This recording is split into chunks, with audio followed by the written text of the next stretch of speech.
Vamos a finalizar con los paradigmas declarativos. En los paradigmas declarativos no tenemos que olvidar tanto de los datos como de los procedimientos, de lo que vimos antes. Tenemos que pensar más en una forma matemática, porque todo va a estar expresado con algún fundamento matemático por detrás. Ahora, los programas se declaran. ¿Qué quiere decir eso? Que yo no voy a darle ninguna secuencia de instrucciones para la ejecución, sino que voy a decir qué es lo que se tiene que calcular. ¿Qué es lo que se tiene que calcular? No implica que yo le tenga que explicar qué es. Ya vamos a ver cómo. Explicar qué es no es lo mismo de indicarle a través de instrucciones qué es lo que tiene que hacer. Vamos a usar las variables igual que en matemáticas, así que olvídense de la instrucción de asignación que existía antes. Y estos lenguajes, como ya no tienen más esas características dependientes de la máquina, son elevadamente portables y son de bastante alto nivel.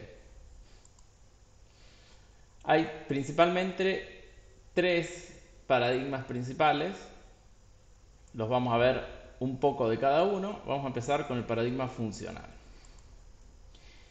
El paradigma funcional me quiere decir a mí que tengo que pensar como si estuviera usando funciones de análisis matemático, no procedimientos ni funciones del paradigma imperativo.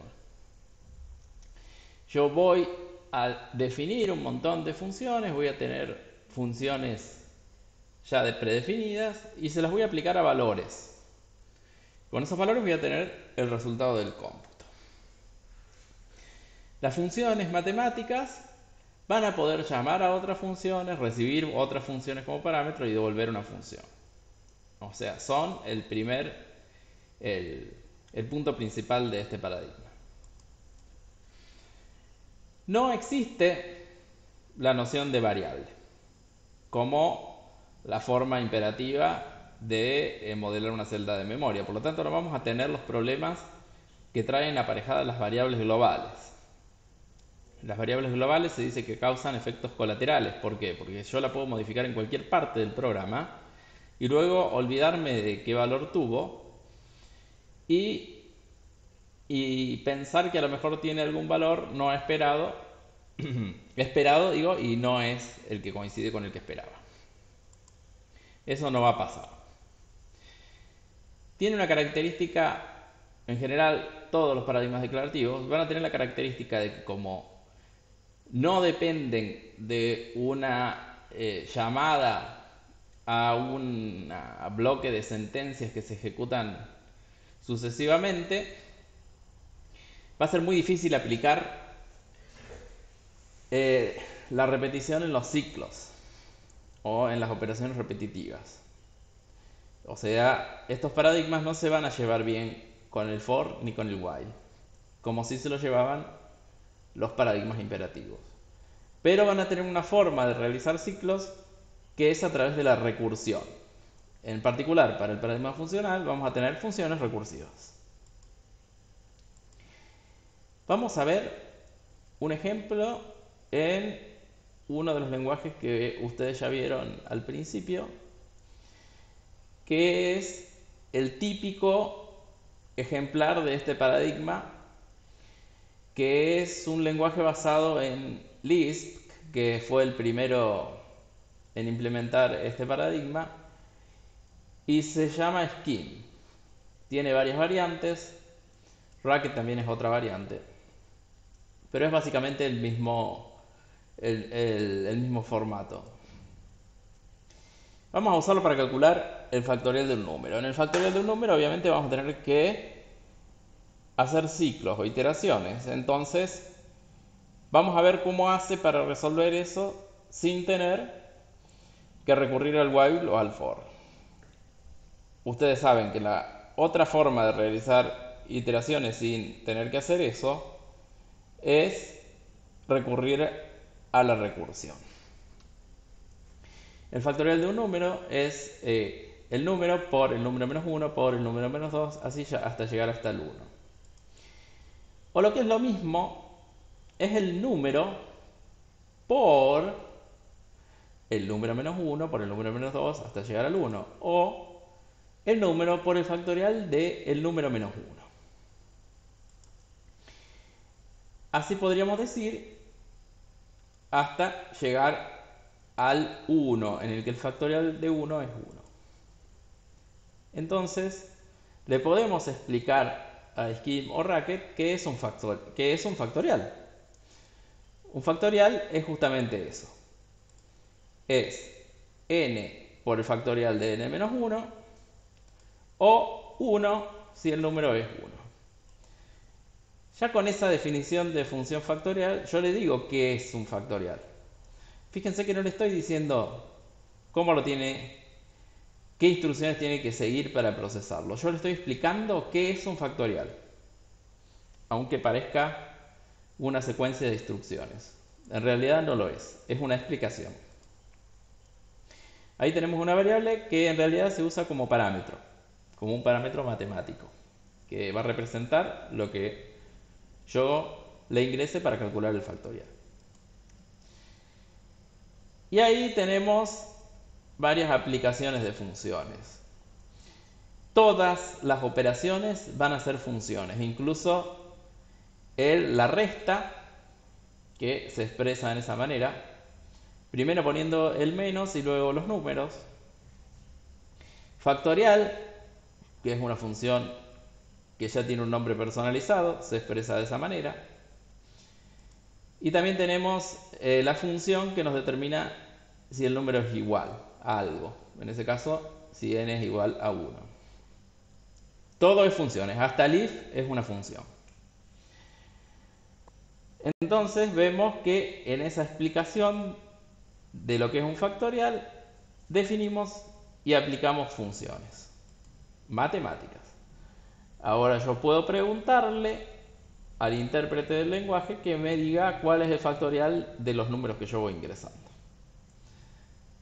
Así tenemos los resultados. Vamos a ver un poco del paradigma lógico. El paradigma lógico es similar en el aspecto de que es matemática pura, o prácticamente, pero en lugar de basarse en las funciones del análisis matemático, se va a basar en la lógica, particularmente en la lógica simbólica. Entonces yo voy a expresar lo que yo quiero o a explicar lo que yo quiero a través de cosas que son verdaderas o hechos conocidos, que son los axiomas que dice ahí. Lo voy a explicar con reglas también, a través de las que puedo derivar nuevas cosas. Y voy a preguntar por algo por demostrar, que me demuestre algo, que eso va a ser en realidad el cómputo que yo quiero calcular. Ya vamos a ver qué le podemos pedir para demostrar. Incluso pueden ser preguntas que tengan respuesta verdadero o falso, que es lo más común a veces. Entonces tampoco, como antes, vamos a tener una ejecución en orden de sentencias. En este caso se va a ver que ni siquiera necesitamos de los if ni de los ciclos. O sea, es un poco más abstracto que el paradigma funcional. Vamos a ver unos ejemplitos. Por ejemplo, si quisiera determinar los alumnos que son los promocionados en la materia, yo podría hacer un programa según el paradigma lógico, primero explicando los hechos conocidos. ¿Cuáles serían esos? Y que tenemos una materia que se llama sintaxis, que tenemos todos los alumnos, tenemos Juan que es un alumno, Ana que es un alumno, Claudio también. Tenemos que si entregaron los prácticos, Juan entregó los prácticos de sintaxis, Ana también, y así. Son todos hechos que me describen algo que realmente pasó. Y que los promedios de los parciales fueron tantos. Por ejemplo, para Juan en sintaxis, un 8. Para Ana en sintaxis, un 7. Ahora yo puedo hacer reglas que me permitan derivar los nuevos hechos que a mí me interesan. Por ejemplo, yo quería calcular quiénes son los promocionados en la materia. Entonces voy a preguntar, o mejor dicho, voy a decirle al intérprete, te explico lo que es promocionar. Promocionar es que un alumno X de una materia Y haya entregado los prácticos de esa materia, que su promedio de parciales sea mayor o igual a 8. Fíjense cómo yo le explico qué es promocionar. Entonces el intérprete me va a poder responder de acuerdo a lo que yo le pregunte, con forma de consultas. Fíjense que si pregunto sobre los hechos me van a decir si son verdaderos o falsos, o me va a decir los números que les asigné. Y le voy a preguntar si alguno en particular promocionó, por ejemplo Ana. Ahí me respondió que es falso. Y finalmente le pregunto, respondeme todos los que promocionaron, y me dicen que es solo Juan. Vamos a ver ahora la última de las subcategorías de estos paradigmas declarativos, que es una que se utiliza muy ampliamente hoy en día, que es el paradigma relacional. El paradigma relacional lo van a ver en la materia de base de datos, así que solamente un adelanto muy rápido. Son específicamente lenguajes que están diseñados para trabajar con base de datos. Las bases de datos le van a exigir al paradigma ciertas características. Primero, que los datos tienen que persistir en el tiempo, es decir, que no pueden borrarse cuando yo reinicio el sistema. Y voy a necesitar administrar esos datos, es decir, que yo no voy a poder poner cualquier cosa, ni que se me muestre cualquier cosa. Es necesario conservar ciertas integridades. Las bases de datos, como ya van a ver ustedes, van a tener entidades que yo puedo guardar ahí y relaciones que tienen entre ellas. Generalmente estos lenguajes se van a dividir en dos partes. En un lenguaje de definición de datos, que es el que me va a permitir especificar las entidades de los datos y las relaciones, me van a permitir crear colecciones de datos.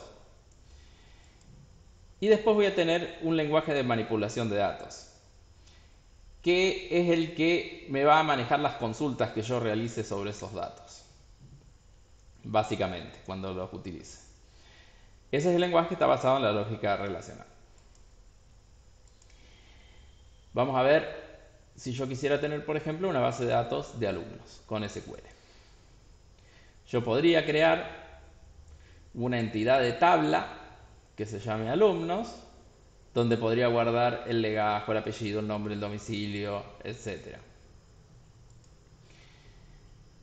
Ahí estoy creando lo que yo les decía antes, entidad con todas sus relaciones. Y podría empezar a insertar alumnos dentro de la base de datos. Ahí realicé la inserción de 2 alumnos, de Juan y Paula. Eso es por el lado del lenguaje de definición de datos. Ahora yo podría realizar consultas. Por ejemplo, le pregunto, seleccioname todo lo que haya, todos los datos, desde la tabla alumnos.